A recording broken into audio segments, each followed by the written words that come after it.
I keep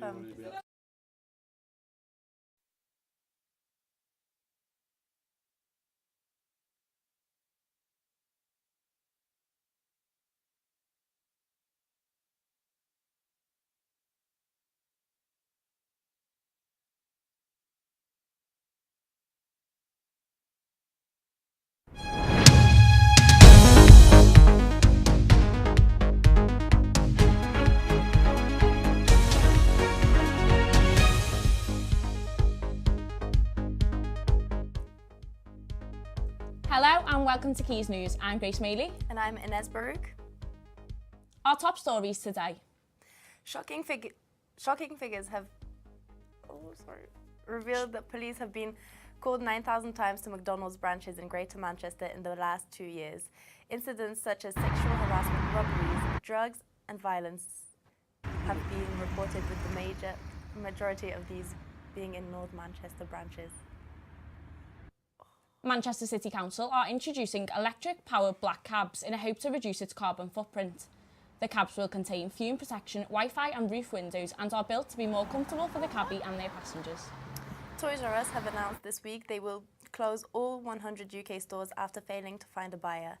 Around 25 stores are already closed or will be closing in the next week, meaning more than 3,000 people will lose their jobs. A radical letter has been circulating the country this week encouraging abuse towards Muslims. Hira is here with some information. So Hira, can you tell us more about this? So yes, the letter is being titled "Punish a Muslim Day," and it's been circulating around in London, in the Midlands area, and in Yorkshire.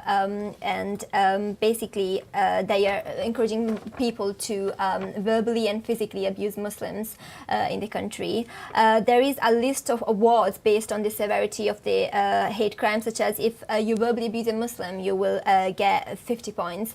But if you pull a woman's hijab off, or if you use acid as a weapon or burn down mosque, then your reward will be increased to up to 2,500 points. And this has caused a great distress and fear amongst the Muslim community. So what are the police going to do about this? So the good news is that the police have taken this matter into account, and in fact the Greater Manchester Police have released a press statement this morning saying that all incidents are being investigated and all reports are being recorded as hate crimes, and the counter-terrorism policing North East are providing national coordination for the investigation. So I'm sure our viewers would all like to know, is there a threat to Manchester at this time?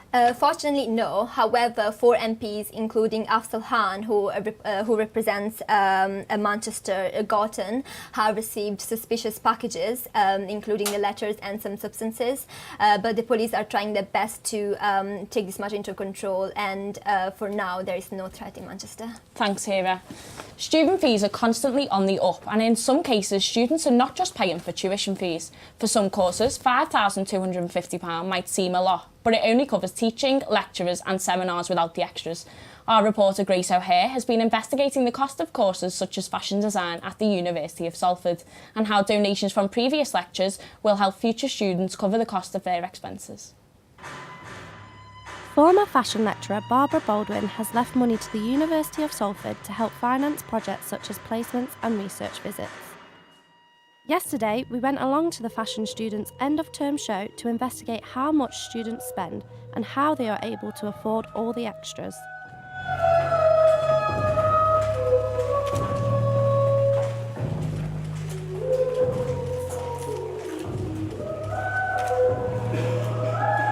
So basically I set up a GoFundMe page on Facebook to help to get money to pay for the course. I also sold my car.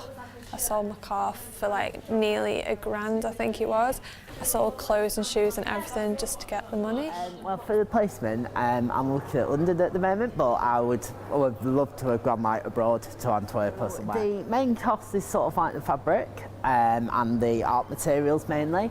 And then we obviously, you know, because we're at university, we have to pay for like the printing and things. So, but it all adds up. It is quite a lot.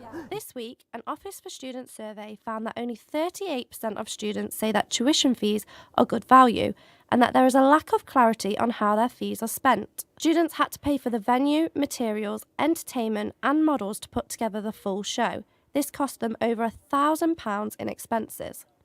We spoke to Nigel Howe, the university's Arts and Media Programme Leader, on his thoughts on the Barbara Baldwin Fund and how it will help students in the future. I think the amazing thing about this particular legacy is the fact that it was made 30 years ago, and Barbara worked at other places since then, both internationally and in the UK, but she still remembered Salford and she still wanted to make a gift to Salford. I think Barbara would be really pleased to know that her kindness and her generosity is going to have a real impact on students and be life-changing. It's going to give them opportunities that they could only have dreamt of in terms of progressing their career. Barbara Baldwin left £50,000 in her will, and students are now able to apply for the fund by submitting their portfolio and a proposal on how they will spend the money. This has been Grace O'Hare for Quays News. The university is celebrating diversity as part of One World Week. One World Week offers inspiration and hope to encourage people to take action to build a more peaceful world. Our reporter Hira went to find out more. Events such as Holi, international quiz nights and language taster sessions will be held throughout the week to celebrate the different cultures, faiths and backgrounds on campus. The university used to run it years and years ago. It used to be called something along the lines of Better Together Week. And then a couple years ago, the university stopped doing it and the union decided to take up the mantra and do it. So we started it running it as a union 2 years ago. And it's grown and grown since then. We decided to call it One World Week, and that whole One World Week theme it's developed into a larger scale thing. So during Welcome we had the One World Party. So we work closely with Echo Africa, which is another one of our student societies, and we put on a One World Party here in Atmosphere. So we had a lot of cultural dancers and artists come down as well. The event has been run by the university since years. However, this year's event is bigger and better than ever before, and some of the activities will be carried out throughout the year. So this year we've got the International Society involved. So the International Society is another charity that's based on Oxford Road, and that covers University of Manchester, MMU, Royal Northern College of Music and Salford. So we're getting them involved as well. They're coming down to help us host International Cafe. They're going to come on campus. We've got the Languages School involved again. We've reached out to the International Office. As I've already said, we've reached out to the Inclusion and Diversity Office, so working with the diversity officers on campus.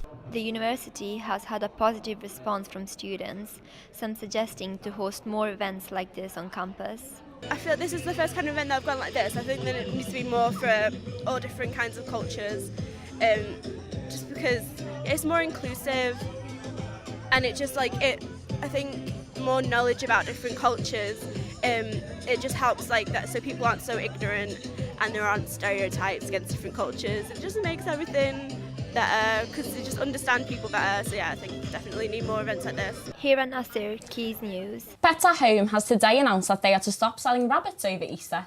Customers will not be able to buy a rabbit at any UK branch over the Easter period, Priya Mathari reports. Many rabbits that are brought over Easter end up abandoned or mistreated, so Pets at Home are not selling them during this time. So we've done it for around 3 years now. Before we started doing it, we used to get a lot of rabbit sales during the Easter period, and then literally about a couple of months later we had a lot of rabbits coming back in for adoption, just purely because the parents and the kids don't realise how much hard work rabbits are and how really to care for them. So since we brought it in, I can say we've not really had any rabbits coming for adoption as much as we did before it came in. In honour of the new Peter Rabbit film, Pets at Home are organising workshops to educate families about taking care of rabbits. Show me your teeth. Do like a goat, like. It was you! I knew it! How are you? So good to see you. So the workshops is a great idea, especially with this film coming out. So what we do is about a half an hour slot every day. People, parents and kids can book onto it, and basically what happens, they come into store, we'll get a couple of rabbits out, explain to them what type of house they need, what type of food, how long they live for, any sort of vaccinations, so we really give them the knowledge they need for the rabbit. The workshops are taking place at all Pets at Home stores from March 24th to April 15th. Priya Matharu, Quays News. This week, major UK supermarkets announced they were to ban the sale of caffeine energy drinks to people under the age of 16. When buying drinks containing more than 150 milligrams of caffeine per litre, you must be able to provide ID proving you are over 16 years of age. Our very own Inez went to find out more. UK supermarkets banned sales of energy drinks to under 16s. following concerns about their high levels of sugar and caffeine and the impact on health and behaviour. Tesco, Aldi, Asda and Waitrose have confirmed the law since the beginning of March. How do you feel about not being able to buy energy drinks I anymore? think it's unfair because it's not like it's going to hurt us or anything. Did you abuse the advantage of buying them before? Yeah, a bit. Do you think they should change the law back? Yes. I think that the benefits of the new law for kids not being able to buy caffeine means that there'll be less hyperactive kids in class and things like that, maybe. So kids don't have those sugar levels and they don't get hyper, and it's good for their health. Yeah, and also less likely to get addicted to it in the future.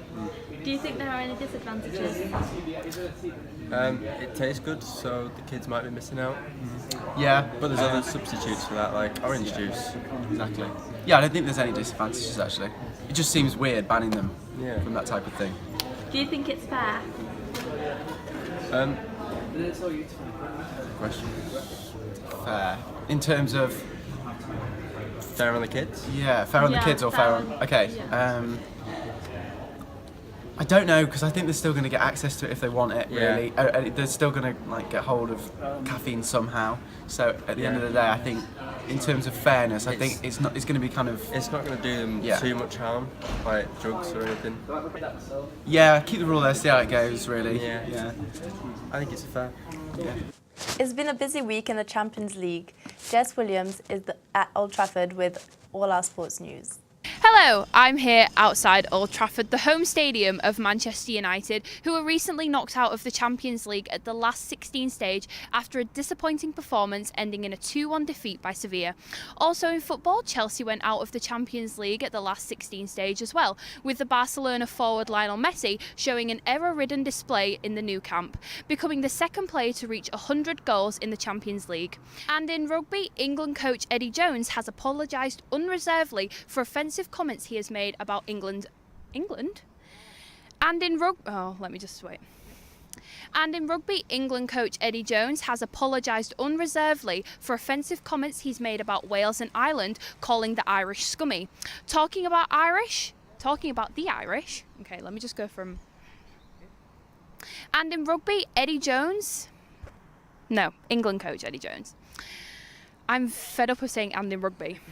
And in rugby, England coach Eddie Jones has apologised unreservedly for offensive comments he's made about Wales and Ireland, calling the Irish scummy.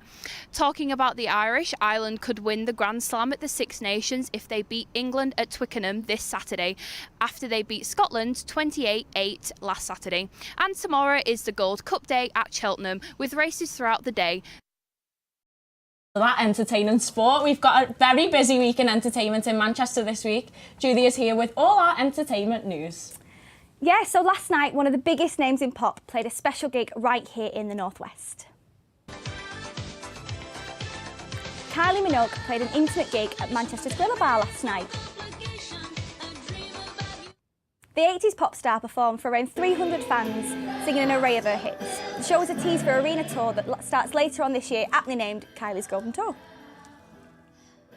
You'd think that being Queen would be a well-paid job, but producers of the Netflix series The Crown have revealed that lead actress Claire Foy was paid less than Matt Smith, who plays Prince Philip. The show's producers say that Smith's role as Doctor Who meant he was better known. It follows other high-profile cases of gender pay inequality in Hollywood. The Crown's producers told Entertainment Magazine that in future series that no one would get paid more than the Queen. Hogwarts is back on the big screen in the new addition to the Harry Potter franchise, Fantastic Beasts: The Crimes of Grindelwald. Eddie Redmayne will return as Newt Scamander along with Johnny Depp as Grindelwald, but an exciting addition to the cast has been revealed. Jude Law will play a young Dumbledore. That looks so good. I don't know if I'm going to be able to wait till November when it is out, but that's all for entertainment news. Thanks, Julia. That's all from us today. To keep up with all the latest news, follow Quays News on Facebook and Twitter. Inez, goodbye.